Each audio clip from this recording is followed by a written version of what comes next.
اگر ان دنوں کوئی کسی مومن کو ایمان والے کو کپڑا دے تو اللہ اسے جنت کا السلام علیکم ورحمۃ اللہ وبرکاتہ۔ عزیز دوستو، ہم سب قربانی تو کرتے ہیں، کیا آپ کو پتہ ہے کہ قربانی کرنے کا کتنا ثواب ملتا ہے؟ اللہ اکبر۔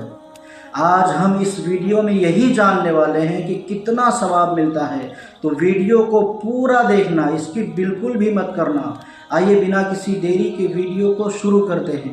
ابتدائی ایام کے احترام میں ان دنوں میں صدقہ دیتا ہے، روئے زمین کی ساری دولت اسے صدقہ کرنے کا ثواب عطا کیا جاتا ہے۔ اگر ان دنوں کوئی کسی مومن کو ایمان والے کو کپڑا دے تو اللہ اسے جنت کا لباس عطا فرمائے۔ اب ظاہر سی بات ہے، جو جنتی ہوگا اسی کو تو جنت کا لباس دیا جائے گا، تو اس کا مطلب یہ ہے کہ کپڑا دینے پر جنت کے لباس کی بشارت ہی نہیں ہے بلکہ ساتھ میں جنت کی بشارت بھی ہے۔ تو بڑی برکتیں ہیں، بڑی فضیلتیں ہیں ان ایام میں۔ کسی بیمار کی عیادت کے لیے جانے کی بڑی برکتیں ہیں، بڑی فضیلتیں۔ یہاں تک فرمایا کہ کسی ایک بیمار کی عیادت کی تو امت محمدیہ کے سارے بیماروں کی عیادت کا ثواب عطا کیا جاتا ہے۔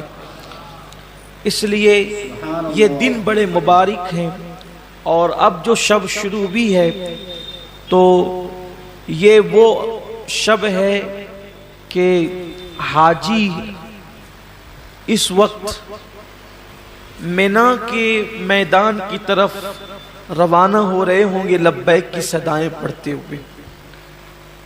8 تاریخ کی صبح کو جاتے ہیں، لیکن آج کل راستے کی ٹریفک کی وجہ سے وہ شام ہی سے لے کر کے جانا شروع ہو جاتے ہیں۔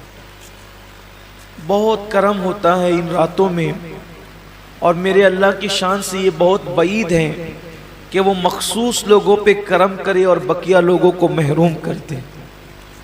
اگر کرم وہاں چھما چھم برستا ہے تو اس کے اثرات ہم پر بھی ظاہر ہوتے ہیں۔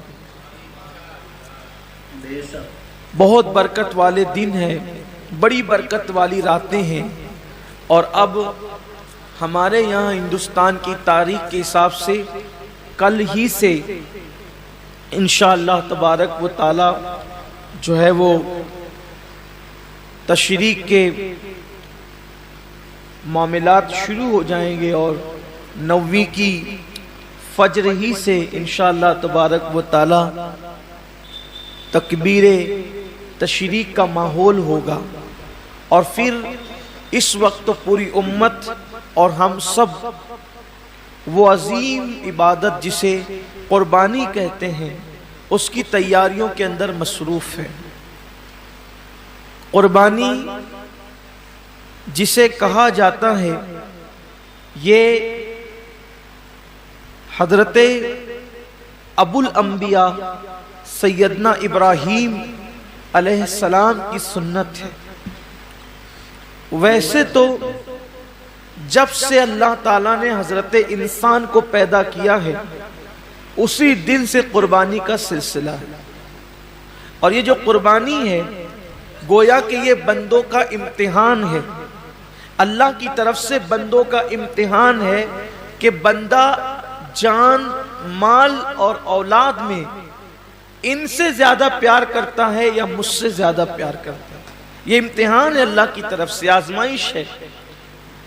قربانی کے متعلق سوال ہوا جب اللہ کے رسول صلی اللہ علیہ وآلہ وسلم سے کہ یا رسول اللہ صلی اللہ علیہ وآلہ وسلم یہ قربانی کیا ہے، تو آقا کریم رؤوف الرحیم صلی اللہ علیہ وآلہ وسلم نے ارشاد فرمایا کہ یہ تمہارے باپ ابراہیم علیہ السلام کی سنت ہے، اور اس میں ہر بال کے بدلے میں اللہ تبارک و تعالیٰ تمہیں نیکی عطا فرماتا ہے، اور جب پہلا قطرہ خون کا زمین پہ گرتا ہے تو اللہ قربانی کرنے والے کے گناہوں کو معاف فرما دیتا ہے۔ یہ تو آپ سنتے ہیں، بار بار سنتے ہی رہتے ہیں، لیکن جو آیہ کریمہ قربانی کے موقع پہ پڑھی جاتی ہے جو آیت کریمہ قربانی کے موقع پڑھی جاتی ہے، اللہ اپنے حبیب سے فرماتے ہیں قل ان صلاتی و نسکی و محیای و مماتی للہ رب العالمین، اے محبوب آپ فرما دیں کہ میری نماز، میری قربانیاں، حتیٰ کہ میرا جینا اور میرا مرنا سب اللہ کے لیے۔ اصل بات یہ آتی ہے اس دور میں کہ قربانی اللہ کے لیے ہونا چاہیے، قربانی بلکہ قربانی ہی نہیں، ہر کام اللہ کے لیے ہونا چاہیے۔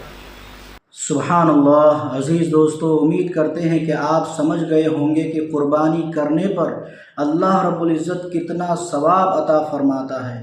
اگر ویڈیو کو یہاں تک دیکھ لیے ہیں تو پلیز ایک لائک کر کے چینل کو سبسکرائب کر لیجئے، ہم ایسے ہی ویڈیو اس میں اپلوڈ کرتے رہتے ہیں۔ ملتے ہیں پھر ایک نئے ویڈیو میں، تب تک کے لیے اللہ حافظ۔